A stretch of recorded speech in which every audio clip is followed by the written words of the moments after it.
All right, and welcome back. Let's start this conversation. And some people are wondering, why am I back? I'm back because I'm still working. Hello. Welcome back to the program. So let's take this discussion further and talk about the strategic plan. And when we talk about Independent Police Oversight Authority, there are so many things under that umbrella. And today I'm privileged to have the Vice Chairperson of IPOA, Ms. Anne Wanjiku, to talk to us on a lot of issues when it comes to IPOA. There you have her. Vice Chair, good morning. Good morning, Victor. And this is Good Morning Kenya. Thank you for having us as Karibu IPOA. sana. Asante. Karibu sana. Asante. It's a big day. Let's start where we should. It's a very big day for you as IPOA. Just tell us, the strategic plan is happening, and I know you've had so many sleepless nights ahead of today. Yes. Thank you very much for having us as IPOA. Yes. And Good Morning Kenya. We are launching our strategic plan today. That is 2025-2030 Yes. at KICC. And it's a big day for IPOA because we are shifting from what we have always had as an organization to now mwananchi-based kind of strategic plan. And this is linked to our key strategic areas. And our focus in one of the strategic areas is on partnerships with the citizens and also with other organizations for us to be able to get to fulfill our mandate as given in our IPOA Act and also in the Constitution. Yes, so that is the difference we have between this strategic plan and the other strategic plan that ended in 2024. Yes. So perhaps you can just tell us more about the plan itself, what you're planning to achieve in the next, from 2025-2030? Yes. Some of the key highlights that you are focusing on that you want to achieve. So thank you very much. So this strategic plan, as I've said, it will be citizen-based. And we have 5 key result areas. One of them is to enhance police accountability.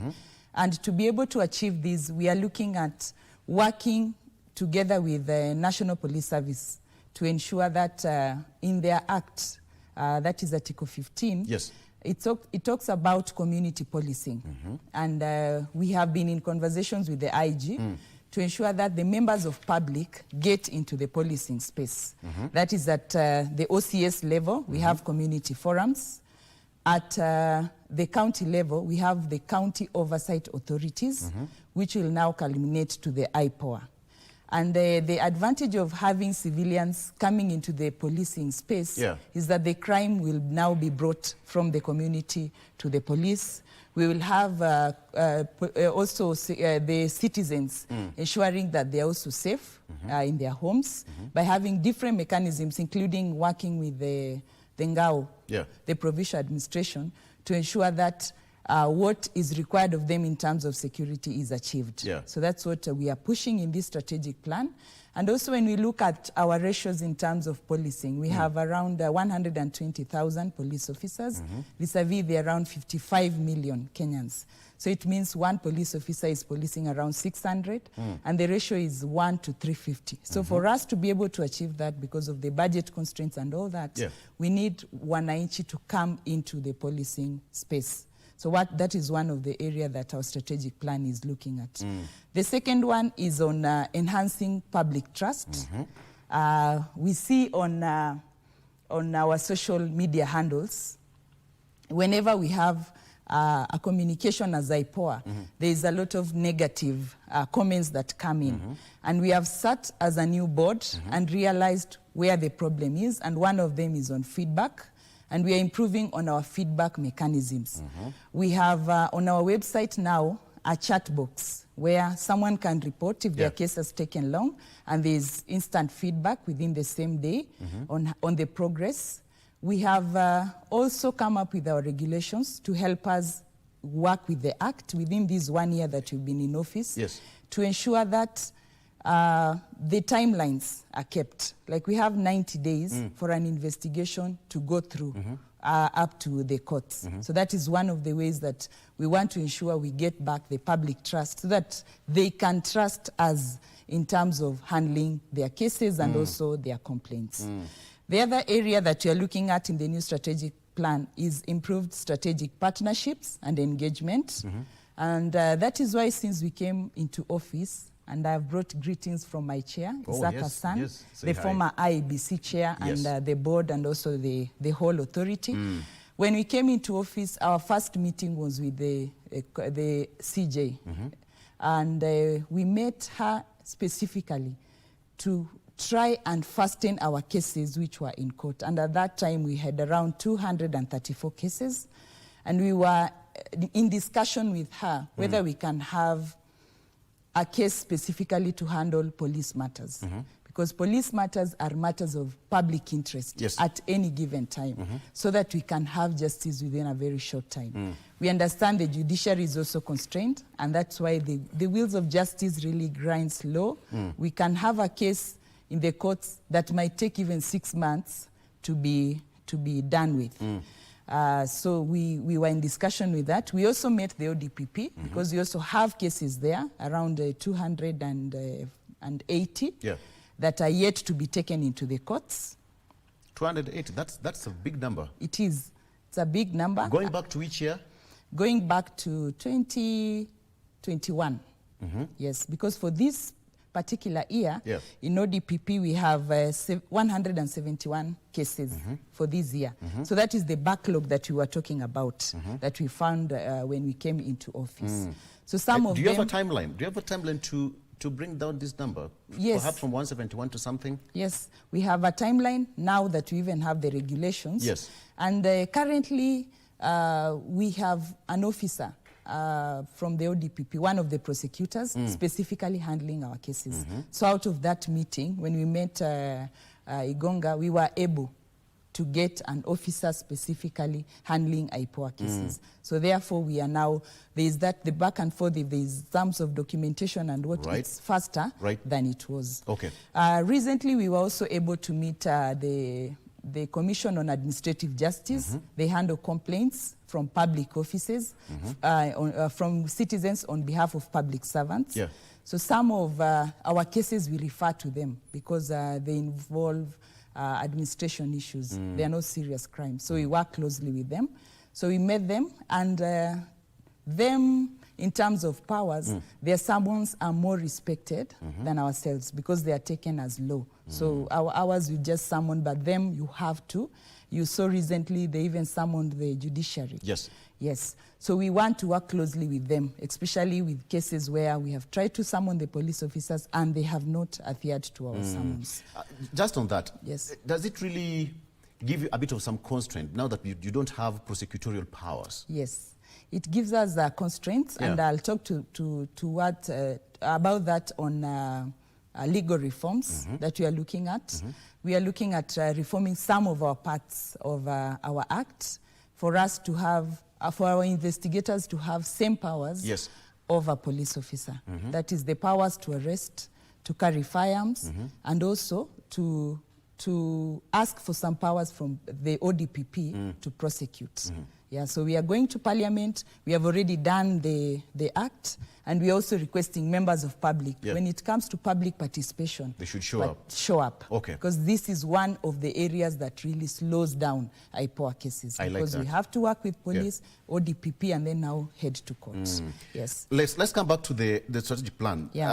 How different is it? The one you're launching today at 10 a.m.? Yes. Have you borrowed any from the previous strategic plan? Yes, we have borrowed some. That is on police accountability and also on strategic partnerships. But this area of public trust and the use of outreaches and going back to the public to form part of policing is a new area that we are looking at as the new board. And what has informed this is from our research and the trends that we are seeing. All of us have seen the escalation in terms of the youth and also the police. It has been building to very dangerous levels, such that when something happens and it involves a police officer, the members of public don't feel safe the way they should feel. And the only way we can bring this down, we can de-escalate this, is by ensuring that our police officers are working closely with the members of public. Because there are so many good things that police officers do. We cannot live without them. But when it comes to public order management and there are deaths involved, when we have deaths in custody, the members of public can no longer trust them. Why? So we want, because To me and to all of us, when you're in custody or in a police cell, it should be the safest place. We even see the big criminals like the drug barons, they are kept safely in the cells. They even put in solitary cells so that they are not accessed. So when a member of public, like the case that you are recently handling of Ojwang, dies in police custody, that should never happen in a country which has had independence for all this time. Absolutely. Yeah, so those are us areas that you're looking at. The other new area in our strategic plan is data and knowledge generation and management. Perfect, perfect. So we have been, we are in an era of AI and ICT. In the beta plan, we are talking about the ICT superhighway. So we are therefore improving on our online and presence and also the websites, whereby it's very interactive, as I've said. And when you report your complaint online, you can now be able to get a feedback through an SMS system. I get it. And as the case moves, you are able to also be informed. That is what we are working on as the new board. Okay. Yes. You've been in office for 1 year. Yes. How has it been? Being in office for 1 year, especially for this board, Yes. it was baptism by fire. I get it. Because we came into office when we had cases of enforced disappearances that could not be explained. That is the time we got into office. That is last year in December.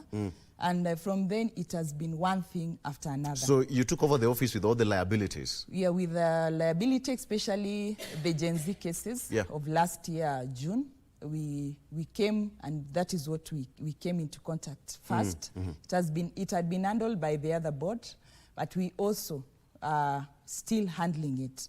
And even in this year's budget, we have put a budget for public inquest or inquiry so that we can be able to dispense with those cases that some of them we have not been able to get witnesses or we have not been able to get sufficient evidence to prosecute. Yes.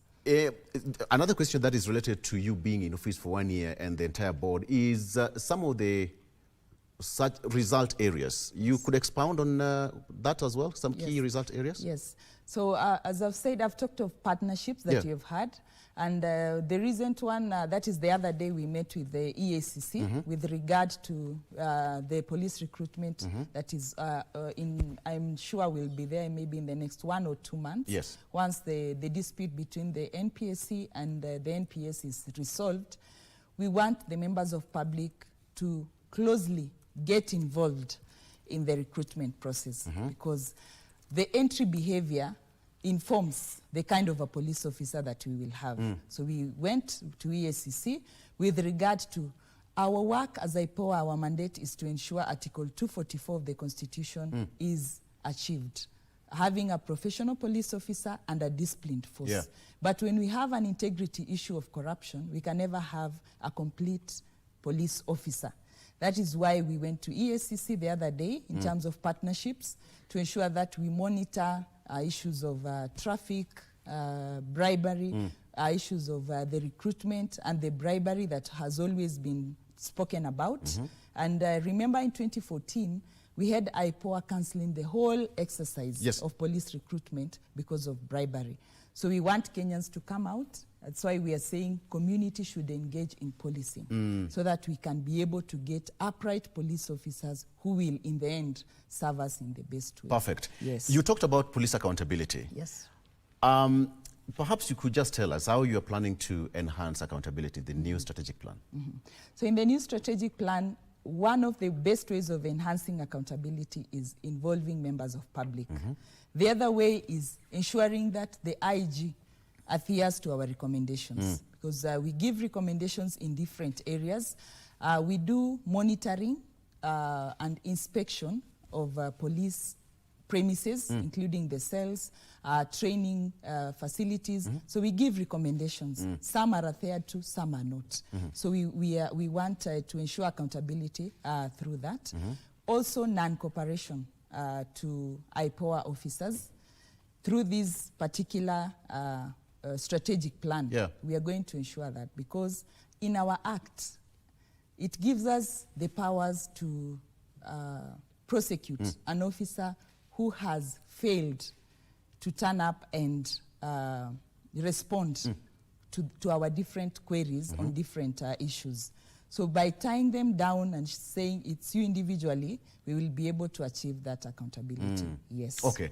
So, of course, we understand that you cannot work alone. Perhaps you can clarify who are some of the key matters that you want to bring on board. Okay. Yes. So thank you very much. It's true we cannot work alone, and we work closely with all players in the criminal justice system. One of them, as I've talked about, is the judiciary. Yes. Very closely. The Office of Director of Public Prosecution.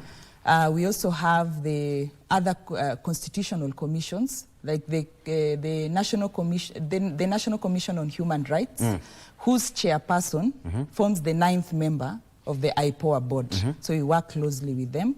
And then we have EACC, we have Parliament, and we have the members of public who form part of the community that we work with as IPOA. And we have a very key partner who is the non-state actors, the civil societies, especially those ones along the human rights corridor. We work closely with them. Yes. Okay.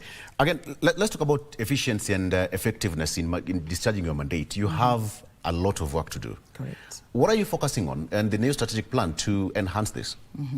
So we have a key result area on that.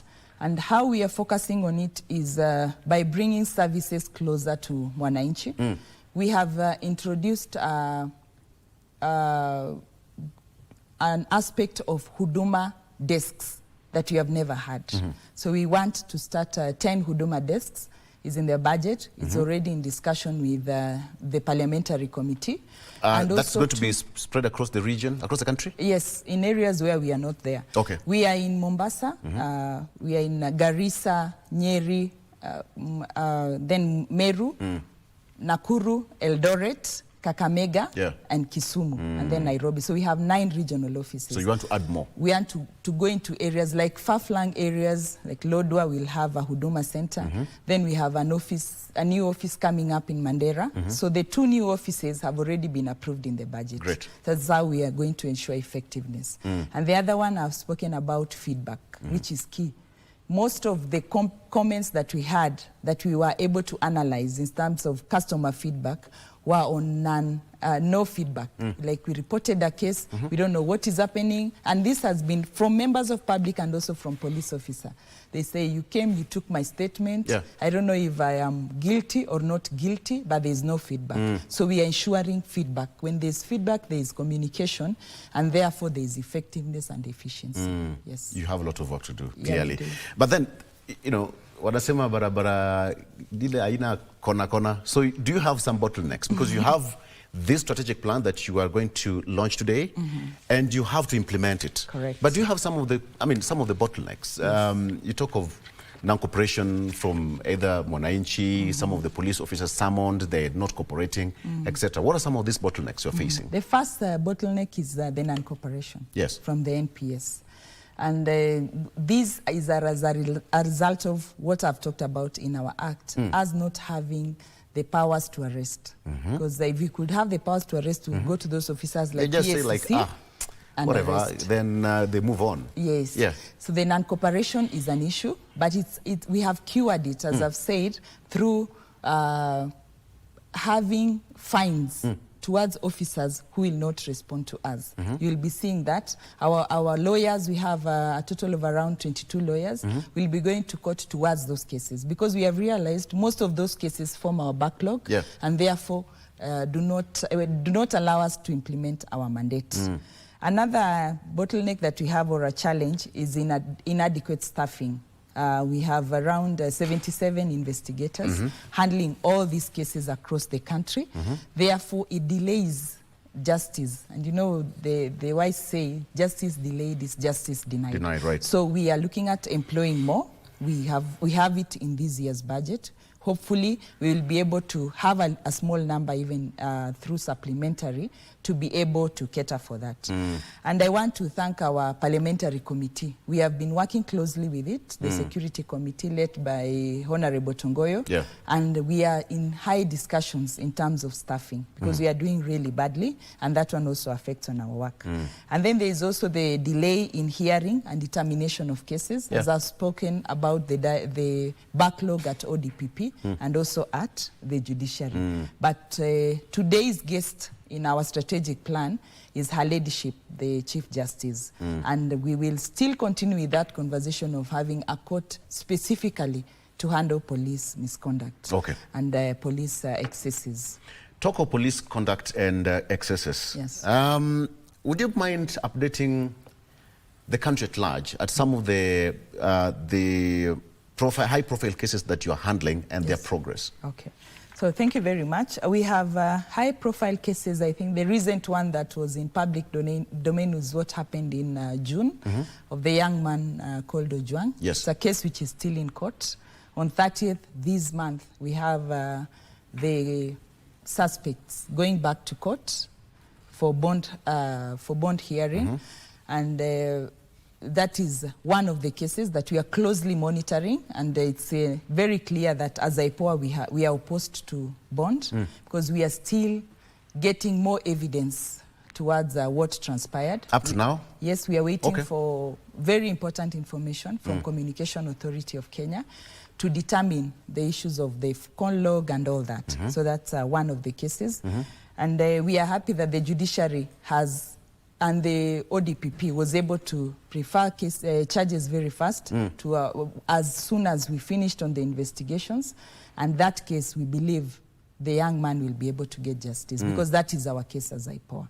The case of Rex Masai, you saw, we were having a challenge in terms of witnesses. There is one journalist we were looking for, and we were able to get him, and he was able to give his evidence or his part of the statement. So we believe that is also another case that will be a breakthrough to us. The case that has attracted a lot of even international media and also other bodies.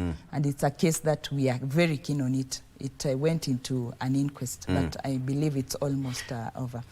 Vice Chair, would you please just assure Mwananchi that as IPOA, you are going to put your best foot forward to ensure that Mwananchi gets justice? Because some of them, you talked about trust deficit. So when they run to IPOA, they know they're in some safe haven somewhere. So thank you very much for that question. I want to assure Mwananchi, Mkenya, ya kwamba the IPOA that we have now, the new board, will ensure that you get justice. And apart from getting justice, we want to have a police which is professional and also a disciplined force.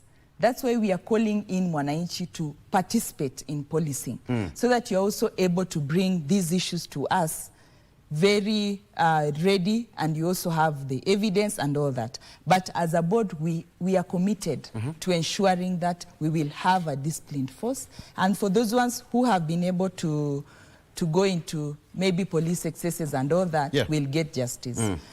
We want to thank the President for the recently formed compensation committee. Yes, for the victims of police brutality. Yes, so we believe that will also be a deterrent to having such, because the government will not be using money towards that. And what is the role there? Just so to ask. Yes, so the IPOA role is first of all giving of raw data and any other role that will be called into, because we are the ones who have those cases. We have the names of all of our Kenyans who have died in the hands of police officers.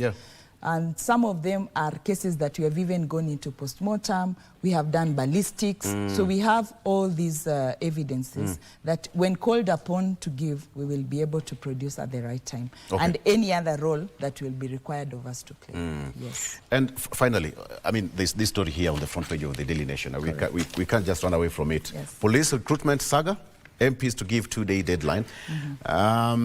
There are two agencies, that is the National Police and the National Police Service Commission. What is your take on this, Vice Chair?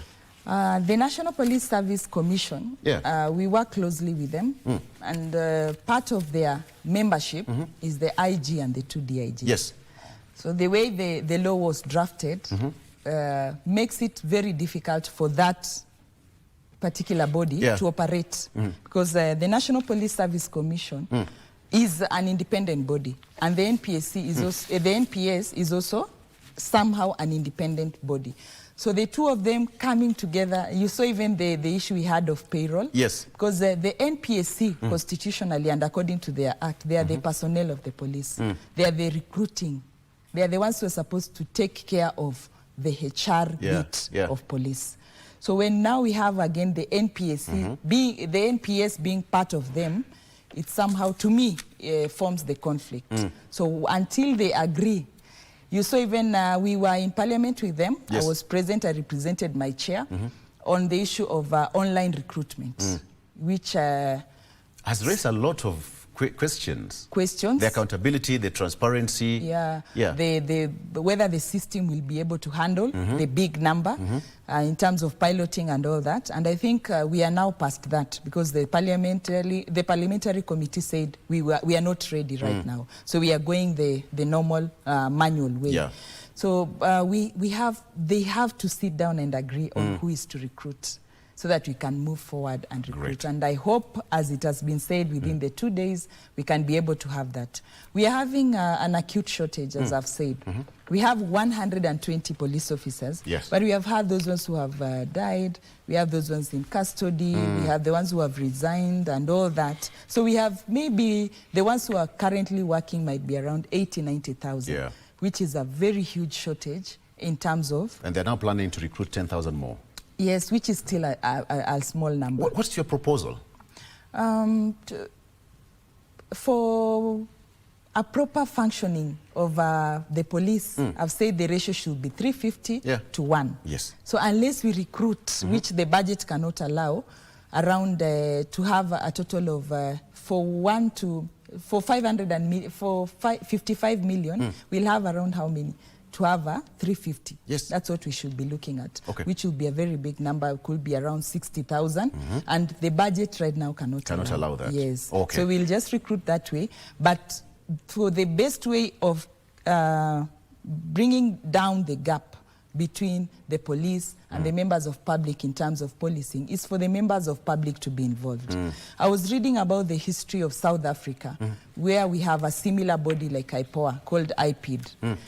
The community is so much involved. We have these community forums, some chaired by professors, the OCS is there, the area chief is there, and then we have professionals, the church leaders, the youth leaders, the women leaders, all of them engage into policy. So if we can have that up to county level, even the rates of crime will go down. So there is hope? There is. Absolutely. There is hope. All right. Yes. And we should be really proud as Kenya. Yes. We have some of the countries in Africa cannot even allow such a body to exist. So our constitution allows this, allows us to enjoy a lot of rights, and we are here to protect and ensure that. Thank you so much. Yes. You have a long day ahead of you, yes, and we wish you all the best as you launch the strategic plan 2025-2030. We are so sure that we'll call you back so that you can tell us what is expected of you moving forward. Thank you. Call us back. Asante. And I'll take back greetings to the chair. Please do. So that we have enough time to discuss on our mandate and all this. They also want to officially invite you. You've complained you have not been invited. I have my official invitation. So if you see me at the KICC, please, from